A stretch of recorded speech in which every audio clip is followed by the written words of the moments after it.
Today on Barely Homesteading, we're going to talk about our raised bed greenhouse.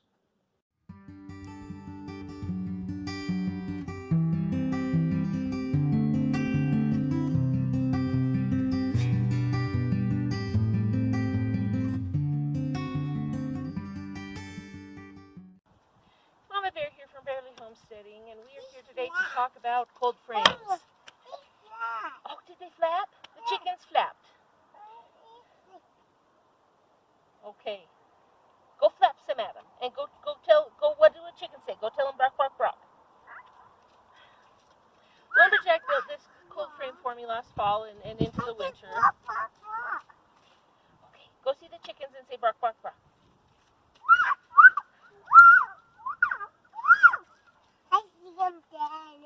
Did you see him again? Okay. And this is what it's like homesteading with children. This cold frame is a permanent attachment to this raised bed. And the reason that we built this is because we are having problems raising tomatoes and peppers and some of those warmer crops. Oregano is another one that we haven't been able to raise up here. With our growing season only maybe 120, 150 days. Okay, did you find some snow? And the fact that at night, even in the middle of winter, we rarely get above 55 degrees. Those warm, heat-loving tomatoes just can't produce more than a handful of tomatoes, and we would like to increase our production. So that's why it's so tall, is to fit a bunch of tomato plants in there and a permanent structure, so it will be there all year long, even in the cold nights in the middle of summer. But it'll also help prolong the season a little bit in the spring and a little bit in the fall. Now, currently, the soil thermometer reads about 60 degrees inside. So it's obviously doing a very nice job because we still have a foot of snow in some areas. Because it's not warm enough yet to do tomatoes or peppers, and we know that we will probably get more snow before it's really fully planting season, we decided to try this out with a couple of cold crops in the off season, because if we can get some nice lettuce and carrots going to last through the winter, give us some fresh.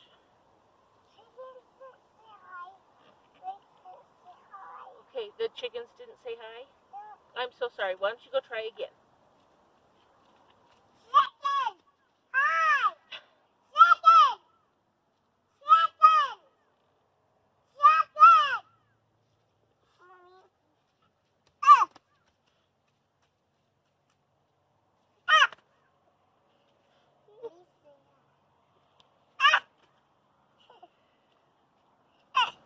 We thought it would be nice to try this cold frame on a couple of colder crops, see if we can get some nice vegetables growing in the off season.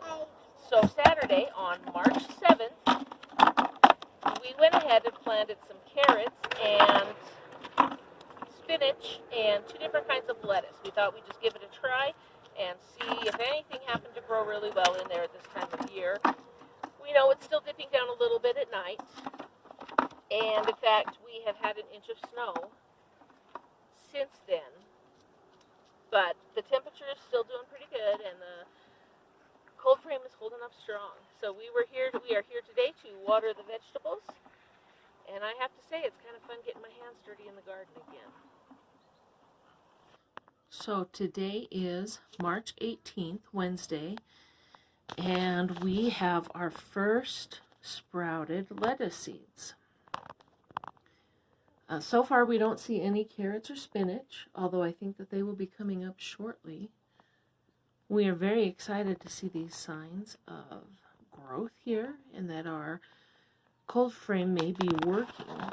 The leaves are growing quite well, as you can see over there. The real test is going to be this weekend. We're expecting another foot of snow, maybe more, maybe less.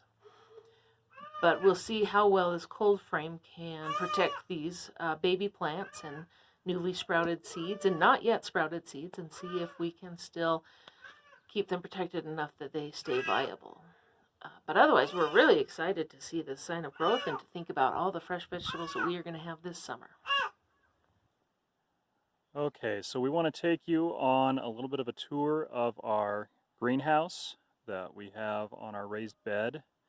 And Mama Bear's already talked about the purpose of the greenhouse and how we've been using it. I want to talk to you about the construction. So this raised bed was actually put in before the greenhouse, and then we attached the greenhouse to it. So this is specifically designed for this bed.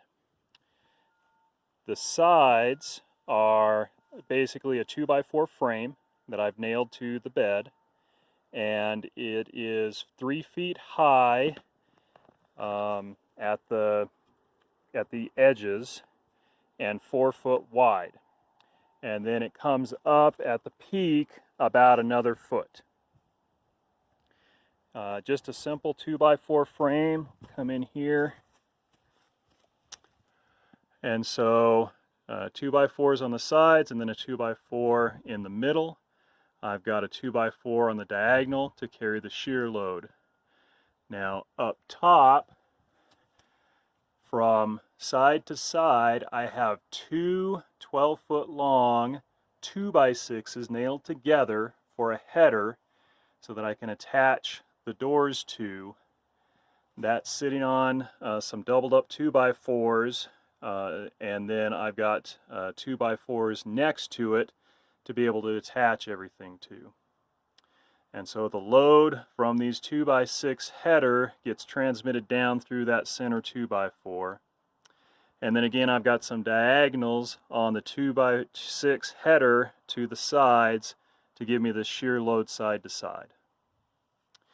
Now, we went with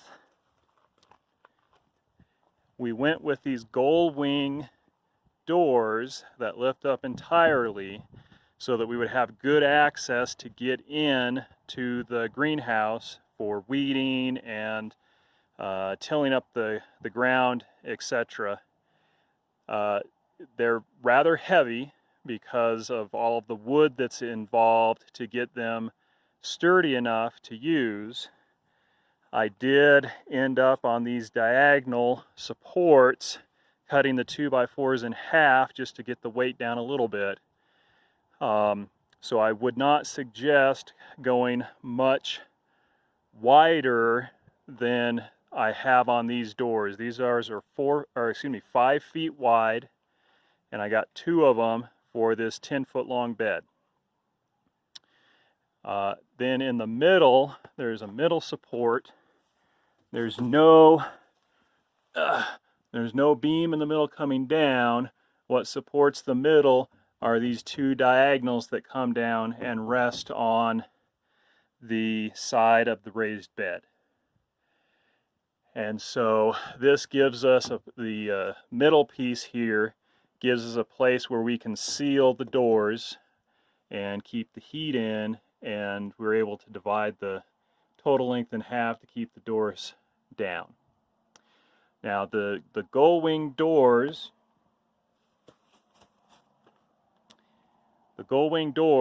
are actually on both sides. So the front 2 and the back have gull wing doors as well, so that we can get in on both sides and we don't have to reach clear across when working on the back side of the bed.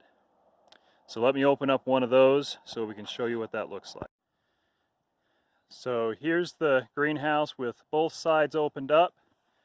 You can see that gives us quite a bit of access to get in here and work inside of this greenhouse. Now these back doors, because we're not using the corrugated plastic on those, we're using the outside sheeting, the siding, and a metal roof. These back doors are significantly heavier than the front doors. So we don't open these back ones up unless we absolutely need to get back here. Now, while we designed these doors to fit fairly snug, with everything closed up, there is still some gaps that we have between the doors. And so we've done some insulation to fill those gaps. So one thing that we've done here on the back side is we've taken the round insulation that goes over pipes, cut it in half, and then nailed it to this side, and that gives us a pretty good seal to close off that gap. Up here on the top, there's a much smaller gap, and so we just have some of this 4-inch wide blown bubble insulation that, again, we've nailed down, and we've done all of this with roofing screws, so they'll be easy to remove and replace as they get torn up. But this does a pretty good job in sealing off the gaps and keeping the heat in. On the front, because it gets a lot more usage, we've actually nailed these down with some wooden stringers, and so we can, the insulation isn't just taking the load at the nail points. It's pressed or compressed down along the entire length of that stringer. We've also added some insulation up here, up on the header, to seal that gap off, because when we put the hinges on, we had a bit of a gap there up at the header where the door comes down. The other thing I will say about the construction here is that the clear corrugated plastic sheeting has worked out really well for us.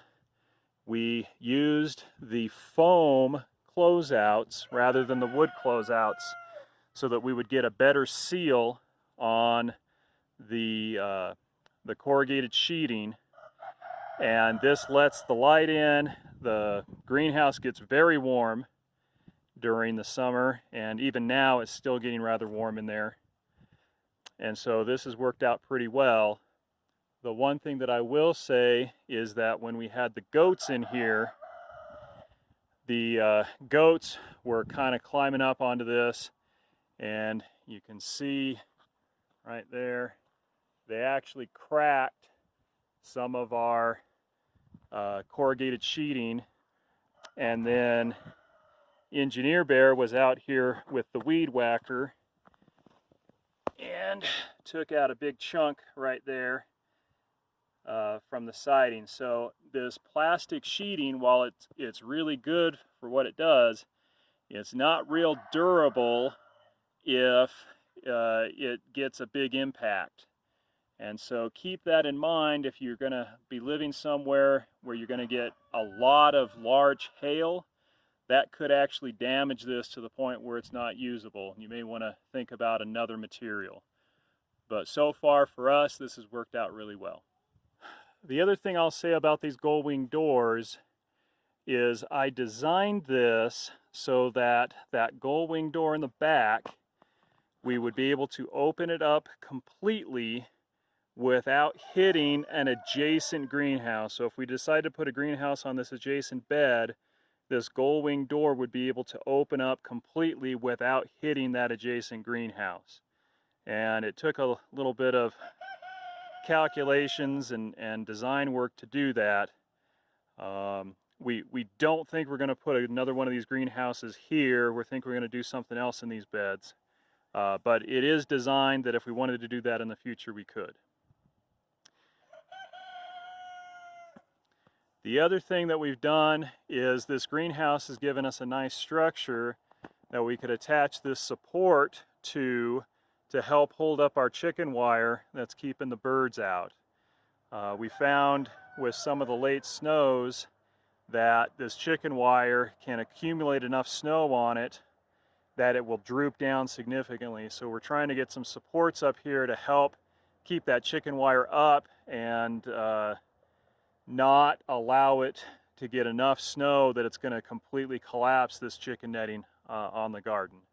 And so this has given us a good place to start those supports.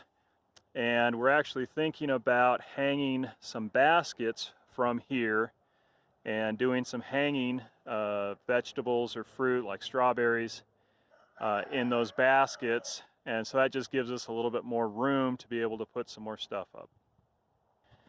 So when we're looking at the attachment points for those doors on the header, the 2x6 header, these are just regular hinge pins, or pin hinges, 2 on each door. You can see that we've got the foam closeouts for the corrugated, and we also did the foam closeouts for this metal roofing to try to seal it off better. Eventually, what I would like to be able to do is actually put some gutters along both the front and the back doors to catch the water and the snow that will collect on the roof, and then be able to divert that water around to the side where we can put a storage tank and then put a drip system in here so we don't have to open this up in order to water it and be able to be self-watered. And that will be able to allow us to keep the heat in more, because opening this up for the watering does allow a lot of the heat to escape. So this is our greenhouse that Lumberjack built over the last winter. This year we started early planting some lettuce and some spinach and some carrots, hoping to get some early crops of those. And the spinach and the lettuce worked out really well. We were able to start harvesting those earlier than we would. And then we had a second crop in the garden that we got later, so we had a good supply of continuous lettuce and spinach. The carrots haven't done quite as well. They took a long time to come up, and I think that it was still just not the right temperature for them that early. And when they did come up, by that time we had planted the tomatoes, and so the carrots are just not getting the sun that they need. The tomatoes are blocking some of the sun. But we have had some carrots go to seed. We've let those go over there. We're going to collect the seeds and hopefully plant those next year. The tomatoes are doing quite well. This is by far the best that we've ever had tomato crop up here. It's just too cold at night and even during the day for the tomatoes. And they really, this warm, nice warm house has really given them the climate and the warmth that they need to flourish. And 2 of those plants have basically collapsed under the weight of the tomatoes. As you can see, they've kind of squashed themselves down with the weight of the fruit. And we're just getting some. We've been eating them fresh. We've bottled a few, and we hope to bottle a lot of the rest of these as they come ripe. We've got one nice snacking tomato. My kids love to just come and eat all the ripe ones. We rarely even get them inside because they're just gone before we can get through the door. And this, I don't remember, that one might have been some sort of heirloom tomato. So we've gotten, so far we've been able to can 3 pints of tomatoes, which is more tomatoes than we've been able to harvest in any previous year, just that. And you can see how many more tomatoes we have coming on. So plus we've eaten 3 or 4. And so this this year's tomato harvest will be by far the best we've ever had. So this greenhouse at this altitude definitely has given us the trick to growing tomatoes. It's made a huge difference. So the greenhouse that we have been using, this is just the first year, has already been a wonderful introduction. As Mama Bear said, we were able to get a spring crop of some lettuce and spinach and a few carrots. For the tomatoes, the greenhouse has been wonderful. And once the tomatoes are done, we are most likely going to be coming back and doing a fall crop of something as well. So 3 seasons worth of crops up here at 8,000 feet is amazing. And we are already talking about trying to do something like this on another bed in the future so that we can get some more hot crops. So for Barely Homesteading, this is Lumberjack saying use it up, wear it out, make it do or do without, and please like and subscribe. See you next time.